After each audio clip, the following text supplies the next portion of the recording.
महाराष्ट्रामध्ये शेतकऱ्यांसाठी अनेक कृषी योजना राबवल्या जातात. यामध्ये शेततळे बांधकाम आहे, कृषी अवजारांची खरेदी, मिनी ट्रॅक्टर, फळबाग लागवड, निर्यातीला प्रोत्साहन देणाऱ्या विविध प्रकारच्या योजनांचा यामध्ये समावेश होतो.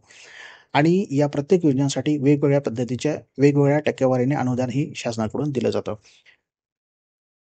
या योजनांसाठी महा-डी-बी-टी या पोर्टलद्वारे अनेकांनी अर्ज केले होते आणि त्यांमध्ये अनेकांचे अर्ज हे मंजूर देखील झाले होते. मंजुरी मिळाल्यानंतर अनेकांनी या अर्जासाठी या योजनेसाठी आवश्यक जी काही कागदपत्रे आहेत, ती देखील आता अपलोड केली होती. आणि आता त्यांना प्रतीक्षा ही होती, की त्यांच्या खात्यावर डी-बी-टी द्वारे अनुदान कधी येणार? तर त्यासाठीच ही फार महत्त्वपूर्ण अशी बातमी आहे. कारण हा आता जी-आर आलेला आहे शासनानं, त्यासाठी त्यांना अनुदानही मंजूर केलेलं आहे. म्हणजे लवकरच त्यांच्या खात्यावर हे पैसे आता दिले जाणार आहेत. तर बघा हा 1 ऑक्टोबर 2025 चा शासन निर्णय आहे, ज्यामध्ये त्याने काय म्हटलेलं आहे, तर 2025-26 मध्ये राज्य पुरस्कृत कृषी यांत्रिकीकरण योजना राबवण्यासाठी 200 कोटी रुपये इतका निधी वितरित करण्याबाबत. तर शासनाने काय केलेलं आहे, काय निर्णय घेतलेला आहे, तर बघूयात.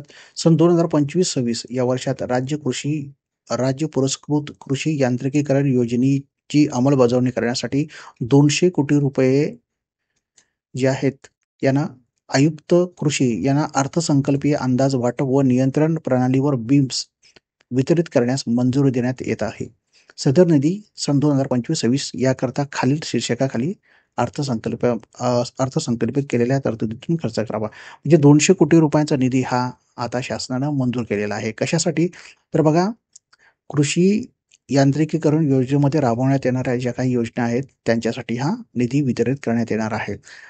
तर बघा, सदर शासन निर्णयान्वये उपलब्ध करून देण्यात आलेला निधी राज्य पुरस्कृत कृषी यांत्रिकीकरण योजनेअंतर्गत निवडलेल्या लाभार्थ्यांनाच वितरित करणे बंधनकारक राहील.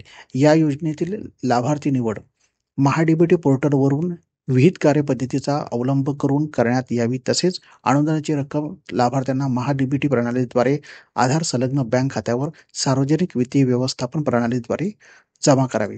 म्हणजे महा-डी-बी-टीद्वारे थेट त्यांचे अनुदान जे आहे ते त्यांच्या खात्यामध्ये जमा केलं जाणार आहे. आणि हे त्यांनी दिलेलं आहे बघा. आयुक्त स्तरावर नियंत्रण अधिकारी कोण आहेत? तर कृषी आयुक्त आहेत. जिल्हा स्तरावर जिल्हा कृषी अधीक्षक आहेत. आणि याच्याद्वारे ते आता अंमलबजावणी केली जाणार आहे. निवड झालेली आहे. अशा शेतकऱ्यांची जर का आपल्याला यादी बघायची असेल, तर आपल्याला काय करावं लागेल बघा. तर कृषी.महाराष्ट्र.gov या वेबसाईटवर आपल्याला जायचं आहे. मी तुम्हाला खाली ही वेबसाईट जी आहे ती डिस्क्रिप्शनमध्ये देणार आहे.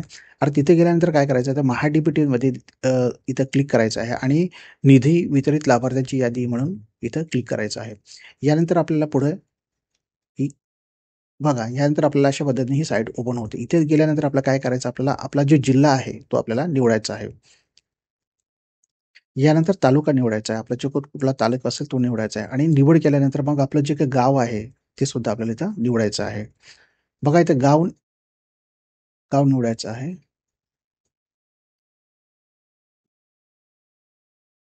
बघा, अशा पद्धतीने गाव निवडल्यानंतर आपल्याला काय करायचं आहे, शोधा इथं क्लिक करायचं आहे. आणि त्यानंतर आपल्याला आपल्या गावामध्ये ज्या कोणी शेतकऱ्याने अर्ज केले होते, त्यांचे जे अर्ज मंजूर केलेले आहे, त्यांना किती रक्कम आलेली आहे, हे सगळे आपल्याला पाहायला मिळणार आहे. बघा, आता इथं आपल्याला काय पाहायला मिळतंय?